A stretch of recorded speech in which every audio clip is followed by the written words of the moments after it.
Our topic today is situational leadership. The purpose of situational leadership is to develop individuals, in other words, the people who work in your organisation or your project team, to reach the highest possible levels of performance in relation to a particular goal or task. So the model states that leaders, and that includes managers, supervisors, anybody in a leadership position, need to first focus on an individual's needs and then adapt their leadership style accordingly.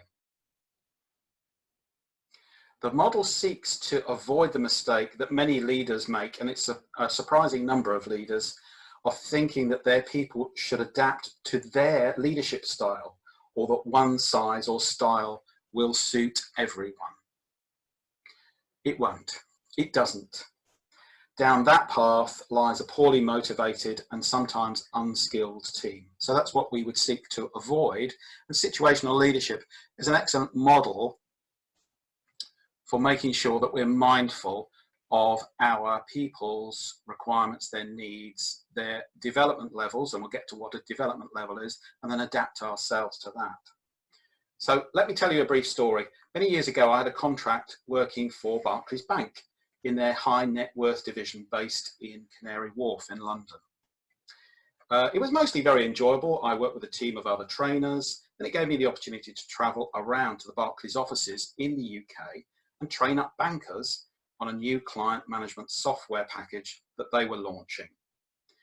Part of the work was preparing the training materials, of course, presentations, handouts, system guides, and so on, to go with the training courses, to help the bankers to get to grips with their new software. On several occasions before we launched the training, I was asked to present the different workshops that we had created to a group of bosses in the Canary Wharf Tower in London, so that they could give feedback on how the content related to what the bankers do on a day-to-day basis.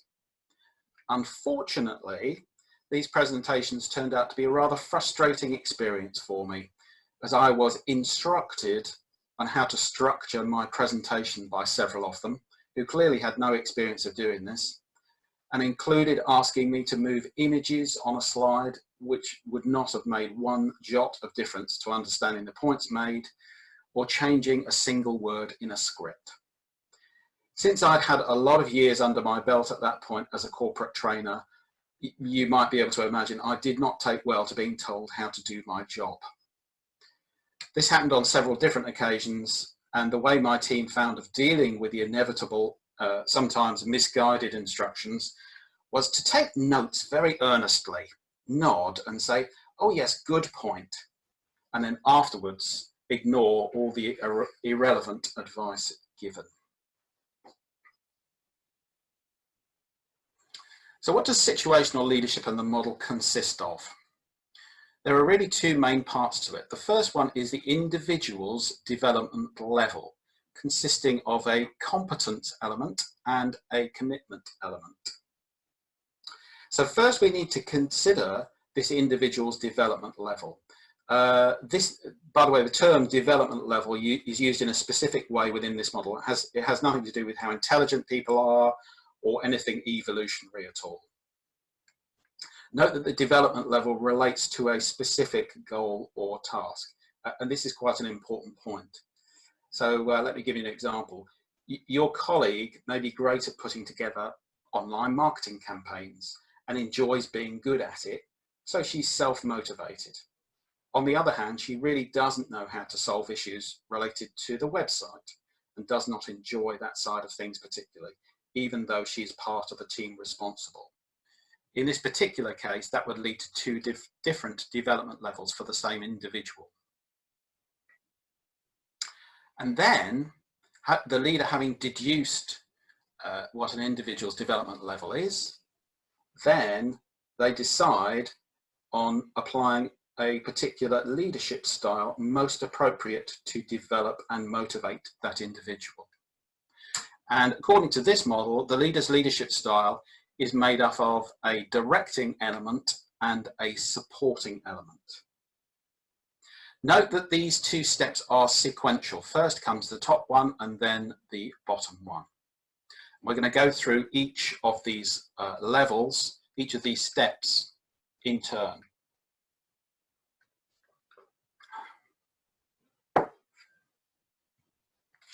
So here we have a diagram representing the development level of the individual. It's in 4 parts, and according to the situational leadership model, this model has hard borders, but people don't.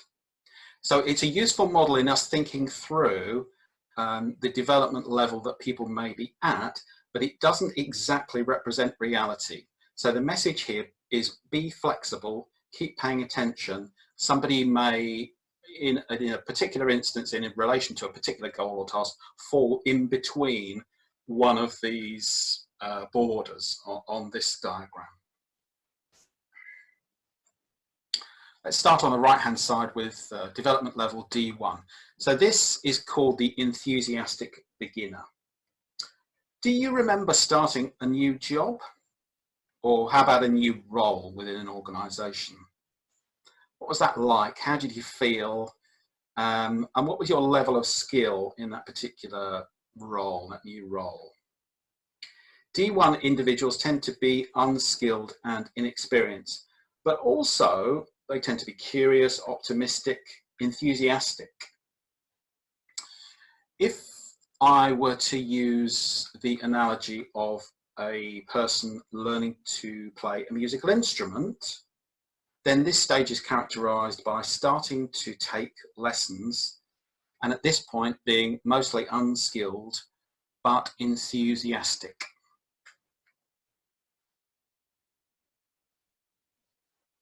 Development level D2 is called the disillusioned learner. So the disillusioned learner is finding the going tough and potentially overwhelming. They do have flashes of competence, but make mistakes too. They can feel daunted by having too much to learn, and maybe they're feeling confused or demotivated or frustrated. So in terms of our musical analogy, this would be the point when a learner realizes how much there is to master and how much hard work it's going to take, and they can become discouraged or demotivated. Development level D3, the capable but cautious performer. This person is becoming more and more competent in relation to the goal or task, knows what to do, but lacks confidence to perform at a higher level. They might be self-critical, they might even be bored or apathetic, but they can contribute meaningfully and productively. In terms of our musical example, this would be the point where somebody has gained enough skill and has practiced in order that they are ready to perform, but they lack the confidence to get up and actually do it.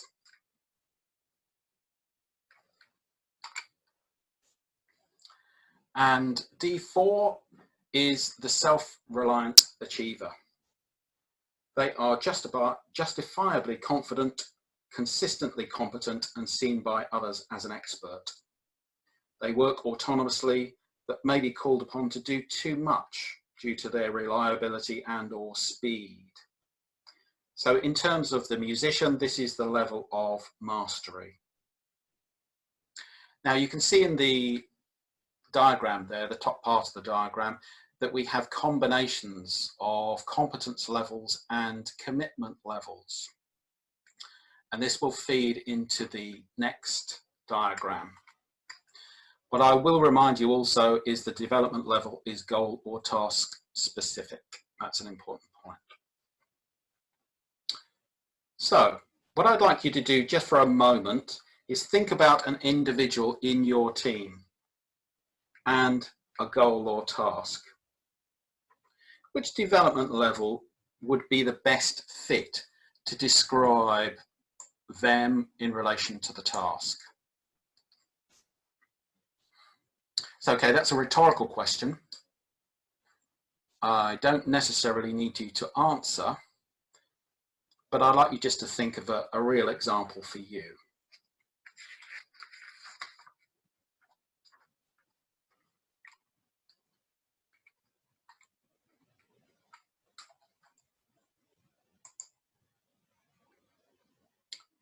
So moving on to the next diagram. Here we can see the development levels at the bottom of the screen. So that's the diagram that we just dealt with. And I've added the leadership styles graphic above that. There's quite a lot to take in here, so I'm going to give you just a few moments where I shut up in order to study the graphic. The relationship between the colours and the numbers in this slide are deliberate. So I'm just going to allow you just to have a look around that for a moment.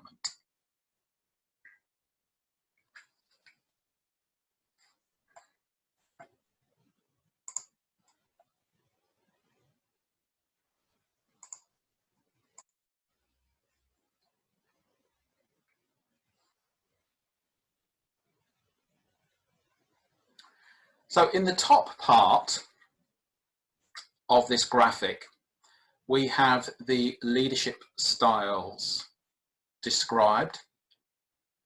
And there are two dimensions. So there's the x-axis of directive behavior here, low to high. And then there's the y-axis of supportive behavior, similarly low to high. And the combination of these two axes give an indication of the leadership style that should be adopted for best effect when related to all of, each one of the development levels below here.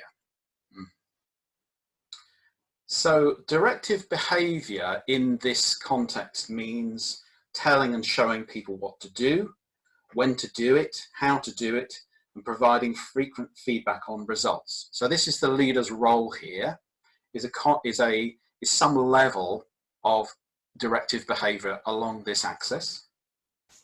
And then the supportive behavior axis represents listening, facilitating self-reliant problem solving, encouraging people, praising people, and involving them in decision making. As you can see, there are 4 leadership styles consisting of 4 different combinations of those 2 sets of behavior. So let's look at each of the leadership styles in a little bit more detail.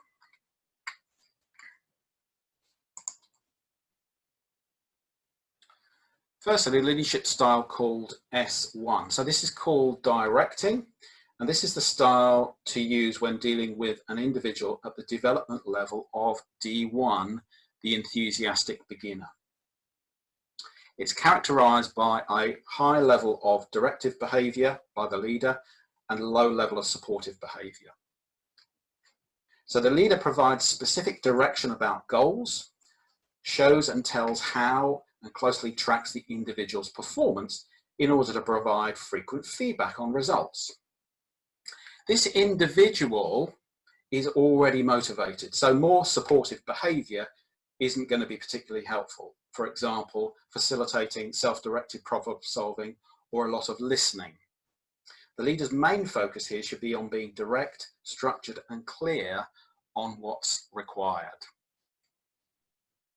So going back to my musical analogy, when a learner begins taking lessons, they obviously lack the knowledge and skills to play the instrument, but they're often really motivated and excited about learning.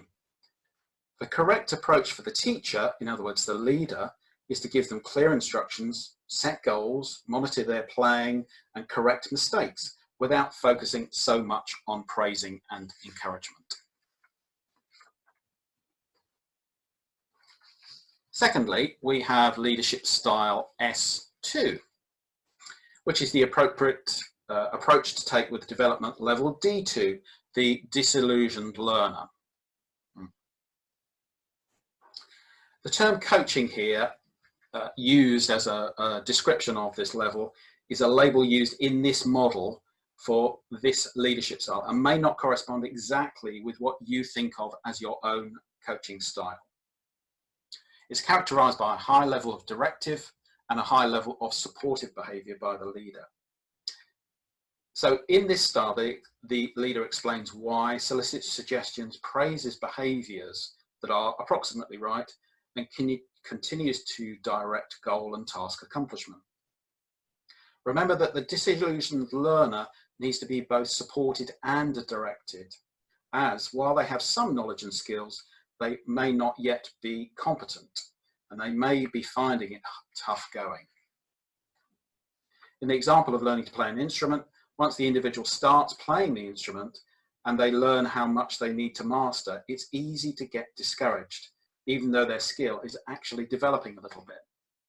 So the best approach here for the leader is to continue giving clear instructions and making corrections, while at the same time praising them for what they're doing well and encouraging them to see how far they've come.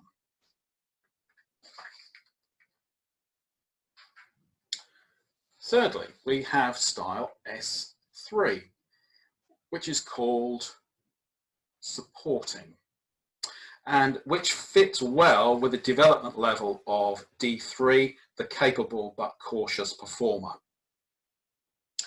So here we have the leader demonstrating a low level of directive behaviour and high level of supportive behaviour. The leader and the individual make decisions together. The role of the leader is to facilitate, listen, draw out, encourage and support. In our musical analogy, as the musician becomes more and more competent, there often comes a point where they are actually ready to perform by themselves, yet they may be afraid that they aren't ready to put themselves out there. If the leader gives a lot of direction here, it doesn't really get to the heart of what the issue is. The individual knows how to do what they're supposed to be doing, but lacks confidence in themselves. So listening, encouraging, asking good questions that help the student reframe that situation, and joint problem solving are the best approaches here.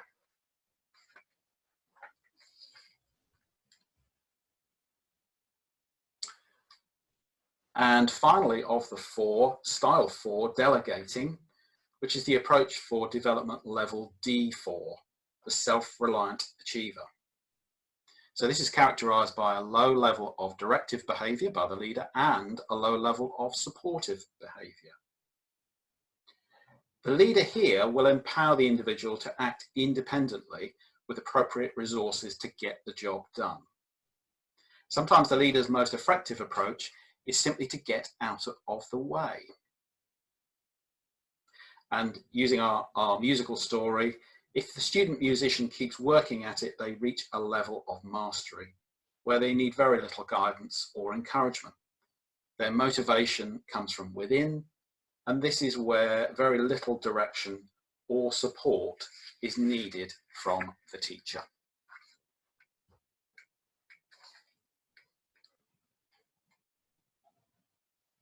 So there is a summary of all four leadership styles and how they relate to those development levels that I discussed a little bit earlier on.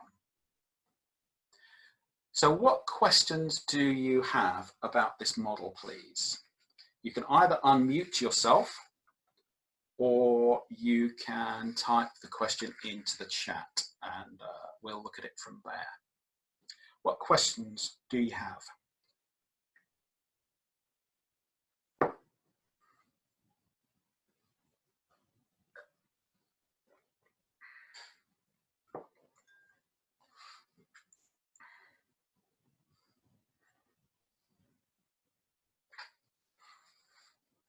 Hi, Justin. Mark here. Hi, Mark. I was just wondering what limitations you think the leadership chart has, and if there's anything you think, any gaps that you think it misses. The situational leadership model is quite specific in terms of the context in which you use this. So we're talking about an individual who is considering one person that they're working with and that person related to a goal and a task. So it doesn't come across every situation that a leader might come across. For example, communicating to a large number of people. On the other hand, I honestly haven't found many situations in which this model wouldn't in some way be helpful. Do you have a specific example or thought about this yourself, Mark? Are you thinking through a particular situation? No, not really. I was what you said about applying it in certain situations, I guess, is what I'm thinking of. If there is the right time to use this as opposed to the wrong time in other scenarios. Right. Okay. Yes, I would think if you're thinking of one person, you are the leader, and you're thinking of one individual in your team, or maybe in your project team even, and what it is that they need from you in terms of leadership. I found this to be an extremely useful model. What might happen is it might lead into something else. So it might lead into a particular style of coaching or other activities. However, as an indicator of what a leader's most effective behavior could be in dealing with one of their team members, I found it to be extremely useful and enlightening for some leaders. Some leaders can also find it slightly daunting and scary, because they realize that there are parts of the leadership spectrum, if you like, that they aren't employing. So some of the actions on this diagram here that we've got in front of us, some of the individual actions that leaders can take, some leaders realize that they don't do these things at all. Not the whole thing, but individual parts of this. So it leads them to think about, well, okay, so how do I need to expand my repertoire of actions, behaviors, in order to reach everybody that I'm leading here.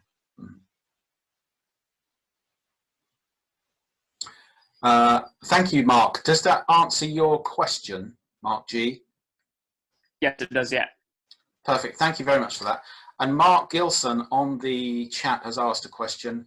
Praise and encouragement not featured so much in S1 and S4. Any background reason for this? Perhaps S4 might feel patronized. Yes, indeed. Well, exactly so. Yes, specifically in S4, the what's that style called? I've completely forgotten now. Delegating. The individual in that case doesn't need any of this, and patronizing them or taking up their time when they're a self-reliant achiever is not what they want. They simply want to be left often to get on with what it is that they're good at doing. And minimal praise and recognition, whilst important, is probably the right level to pitch it at. I have come across people who are very, very expert at what it is that they do, and they complain that their manager's calling it into an office for a one-to-one every week, where they really don't feel the need for it, and they just want to be left to do what they do, and they know they do it well, so they just want to get on with it. In terms of S1, yes, exactly. The supportive behaviour also includes, apart from praising and encouraging, the supportive behaviour also is characterised by involvement between the two people. However, what S1 really is about, and what the D1 development level really needs, is very clear instructions about how to move forward, sometimes in very, very detailed chunks. They're probably quite enthusiastic, they're eager. If we remember ourselves when we've started a new job or a new role, we're usually sometimes even excited about it. So we don't need a lot of encouragement, praise, whatever. What we need is clear direction from the leader about what it is that I've got to do, sometimes even just within the next hour or just today or whatever else. So they don't need a lot of that supportive behaviour, but they need very clear directions. Does that answer your question, Mark Gilson? Yeah, I just unmuted, so I can Great. say, yeah, that makes a lot of sense. I think what I'm thinking about is new people joining the team or the teams that I work with, and you Okay. can kind of see this cycle quite clearly. In fact, we talk about a 4-stage process in terms of training people on any particular task. Yeah. That moves them from one-to-one to somebody doing a task, and then it's reviewed in detail. And then finally, when they get to S4, they're the next one, training the next new joiner. Yeah. So Yeah. this model kind of makes a lot of sense to me. Indeed. In terms of the praise, the only other thing that I've heard in relation to training elite athletes is that, surprisingly, when you're dealing with them, a good coach apparently gives between 4 and 5 pieces of I suppose you'd call it general or maybe personal encouragement versus 1 piece of specific technical advice in terms of how they perform. So I thought that was interesting in terms of people that might be at S4. Maybe they're at S3, I don't know. Right. Okay. That is interesting. I don't remember reading that particular piece of research. So if you have a link to that and you would like to send it to me after this, then that would be very interesting. I'd be very interested. Yeah, no, Yes, I'll try and find it. It came up on a teaching course that I went on. Somebody who works with British gymnastics, and it was quite surprising feedback, really, isn't it? Well, yes, interesting. Yes, definitely interesting. And we have a model here, situational leadership model. A model is an approximation of reality in order to help us understand and think through a specific situation. So it isn't reality itself. So to say that this is the truth, nothing but the truth, and the only truth is clearly wrong. It's a useful model, a tool that we can use in order to understand our situation and what we should do next. However, Yeah, it's not foolproof. It's not any model is never foolproof. It seems very good. It ties in with my some of the stuff I've seen, so that's great. Okay, cool. And I'm sure are doing. Yeah, maybe. on a good day, yeah. On a good day, yeah, exactly. Yeah. Okay, I'll mute up now. Thanks. All right, thank you, Mark.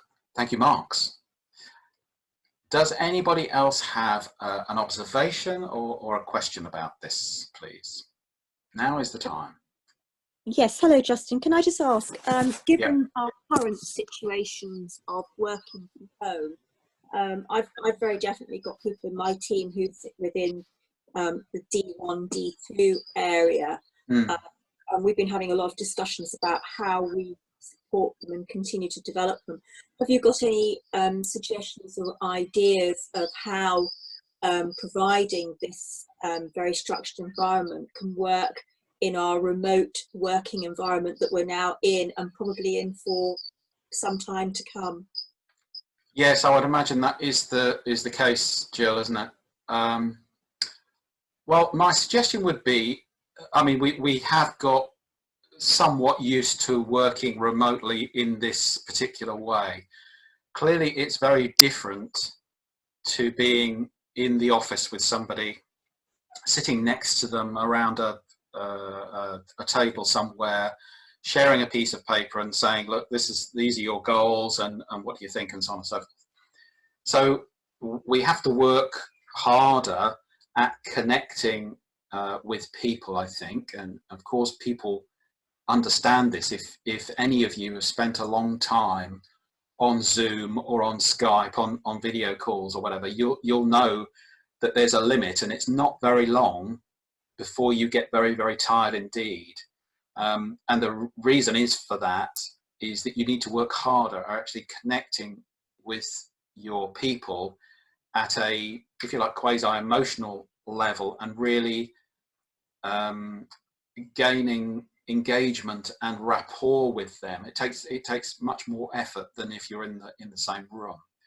So I think for leaders and managers, I think the lesson is to do little and often and keep in touch with people, especially those people in the D1 development level area, because they're more likely to need more direction than the people in the other areas. Similarly with S2, where you're doing coaching, you still need to be highly directive with people, as well as doing the supportive behaviours. And it's the supportive behaviours that can often drain your energy, the encouraging, the praising, the sharing feedback, and so on and so forth.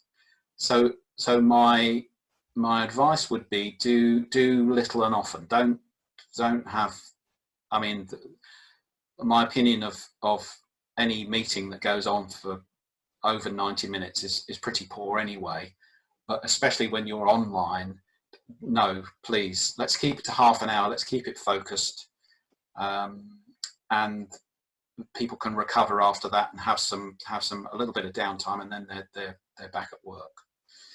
So Jill, does that relate to your question? How does that sound to you? Yes, no, that's helpful. Thank you. As I say, it's an area that we've been having some conversations around. So, yeah, that's very helpful to get input. Thank you very much. Okay, you're welcome. I do have a supplementary question though. In your particular situation, I'm just asking because I'm interested in this. Do you have shared boards online? So by that I mean something like Trello or a Kanban board or whatever, where you are all able to contribute to a plan or moving actions forward and stuff like that. Do you use that within your organisation? We don't, but we're internal audit. What we do have is we have a piece of software which actually allows us to upload documents to it, and we can all contribute to those documents, share documents, and put comments on it. Right. So that would be the closest that we would get to what you're describing there in these situations.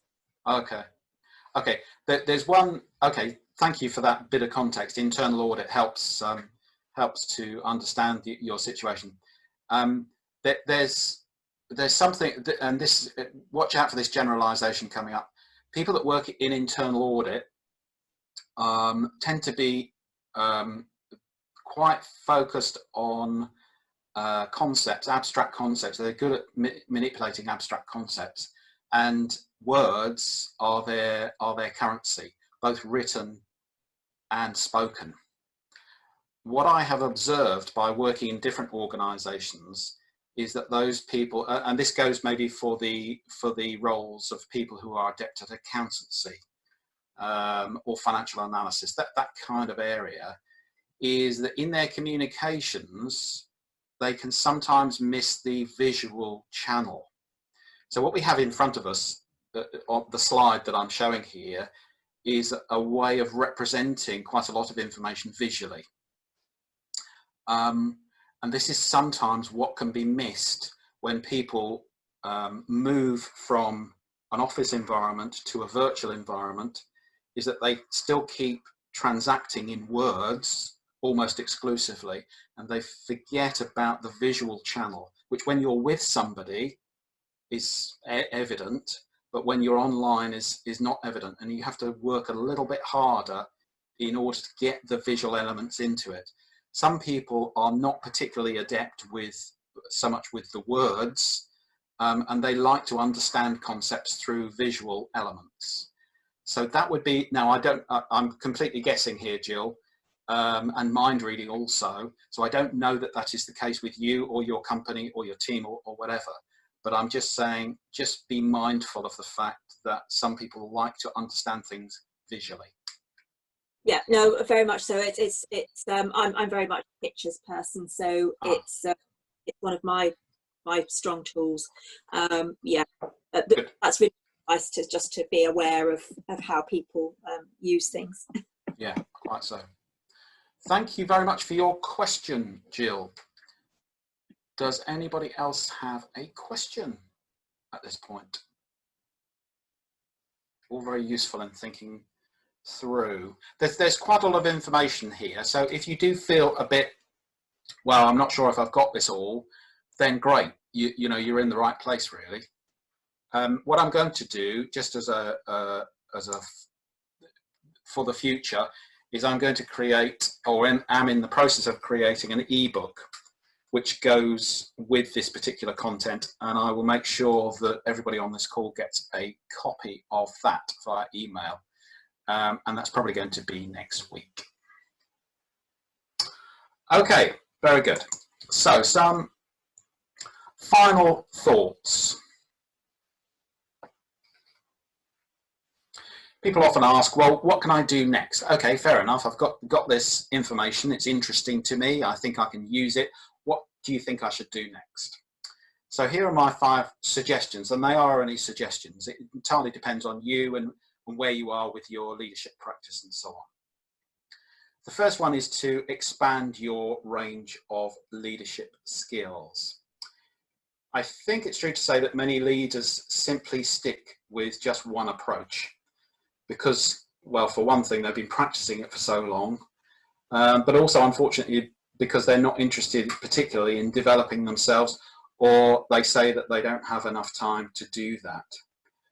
My question to them is, what if you were to invest in yourself? How much difference would that be in terms of the results that you get and also the results that your people get? Secondly, when you are leading, keep your own emotions neutral.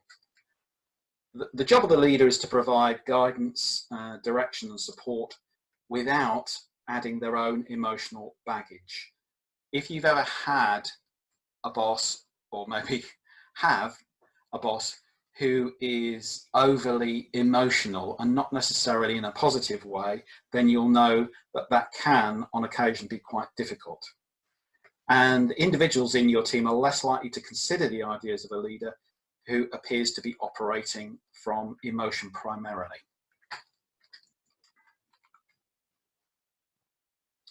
Thirdly, develop your coaching skills. Learn strategies that motivate your team to be productive and effective. That is one of the most valuable things that you can do with your leadership practice, is develop your coaching skills. Fourthly, learn to read emotional states and development levels. That simply comes through practice. One of the big factors here, clearly, in using situational leadership is to recognize what makes your people tick. Then adapting your style to best motivate and develop individuals and encourage cooperation within your team is only going to pay dividends. However, you have to start with reading emotional states and development levels. And lastly, find models of excellence for the skills you wish to develop. So in this context, models of excellence are people who demonstrate a set of skills or attributes that you think would be useful for you to develop. And they have to be excellent at it. Don't choose a model of mediocrity. So this might be in terms of leadership, but it could be actually in any field at all. So look for those people, seek them out. Those people can be questioned and studied to extract their knowledge and their behaviors, their mindset, their beliefs.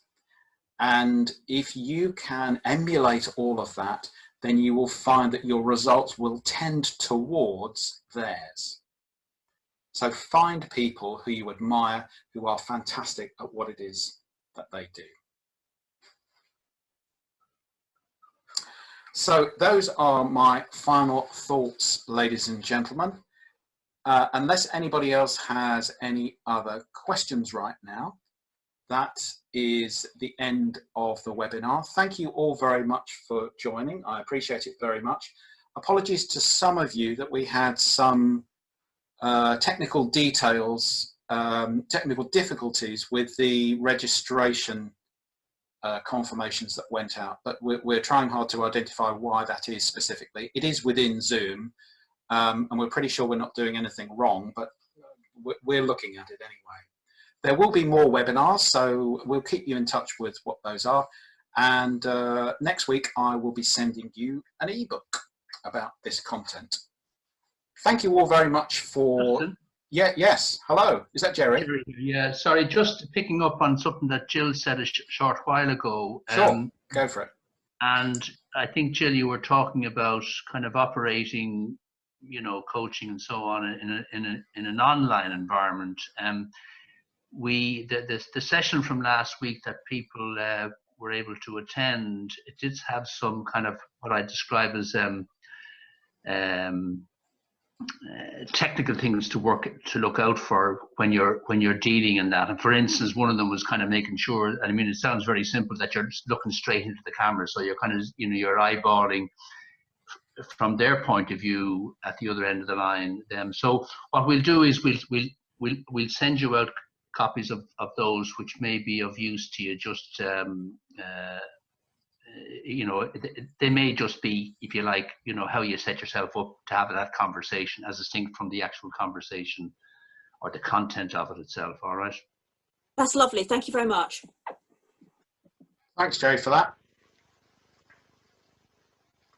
Any other points before we close, ladies and gentlemen? If you do wish to discuss anything, please do stay on the line. I will certainly be here, and Jerry may be as well. Otherwise, if you're going to shoot off, lovely to see you on the call. Thanks so much for joining, and I look forward to working with you again. I hope this has been useful. Thank you so much.